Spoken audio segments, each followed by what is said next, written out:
Good morning. This is Dr. Cameron Sandifer. I'm here with Dr. Siji Thomas and Dr. Bridget Lee. We're internal medicine residents at St. Bernard's Medical Center in Jonesboro, Arkansas. Today we would like to present a case that we recently had of Takotsubo cardiomyopathy that occurred while weaning a patient from opiates. The patient is a 59-year-old white female with a medical history of CVA, COPD, AFib, anxiety, and fibromyalgia, for which she's on benzos and chronic opiates. She was discharged 3 days prior to presentation, where she was admitted for acute respiratory failure and altered mental status secondary to polypharmacy. Her home regimen included center-release morphine, Norco, Soma, and Valium.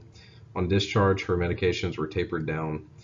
On this current presentation, she reported substernal chest pressure and nausea. Her initial presenting vitals were heart rate 102, respiratory rate 19, blood pressure 120/67, and O2 sat of 95% on room air.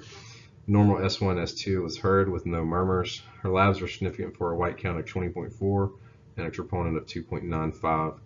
Her initial EKG showed sinus tachycardia with PACs and mild ST changes. Chest X-ray showed no acute pathology. She was taken for a left heart cath, which revealed no significant coronary disease. The left ventriculogram revealed vigorous LV contraction with severe hypokinesis to akinesis of the mid-anterior, apical, and mid-distal inferior walls. Her EF was estimated at 30%, findings that were consistent with Takotsubo's. A follow-up echo demonstrated a left ventricular mural thrombus that measured 1.7 by 1.6 centimeters. She was started on Coumadin with a heparin bridge. She was also started on guideline-directed medical therapy for her cardiomyopathy. She remained off of opiates with tapered doses of benzos to prevent withdrawal seizures. A repeat echo 2 months after discharge revealed an EF of 60 to 65% with no apical thrombus noted.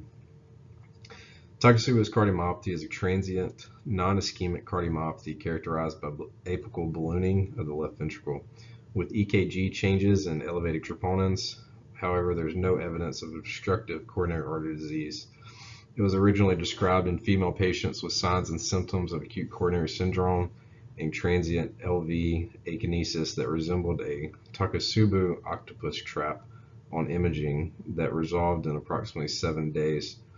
Similar cases to ours have been described in which Takotsubo's occurred during withdrawal from opiate medications. There was a resolution of symptoms after restarting maintenance opioids in those cases. However, our patient differed from these in that she had the complication of the left ventricular thrombus.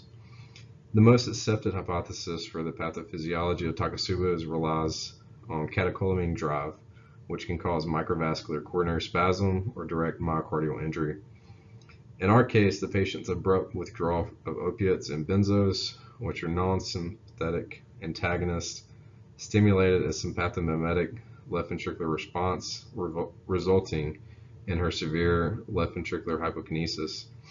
Takotsubo's has a prevalence of 0.6 to 2.5% and most commonly affects postmenopausal patients under stress-related conditions. There has been a previous case described of a persistent Takotsubo's for 3 months that was complicated by a left ventricular thrombus. However, it was not in the setting of opioid withdrawal and was secondary to vasopressors. Other medication withdrawals, such as beta blockers, have also been reported to cause Takotsubo's.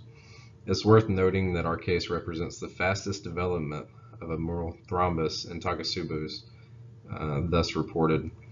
The patient initially had an echocardiogram with a normal EF, then a repeat echo and left heart cath 3 days later showed severe hypokinesis and mural thrombus formation, along with their significantly decreased ejection fraction.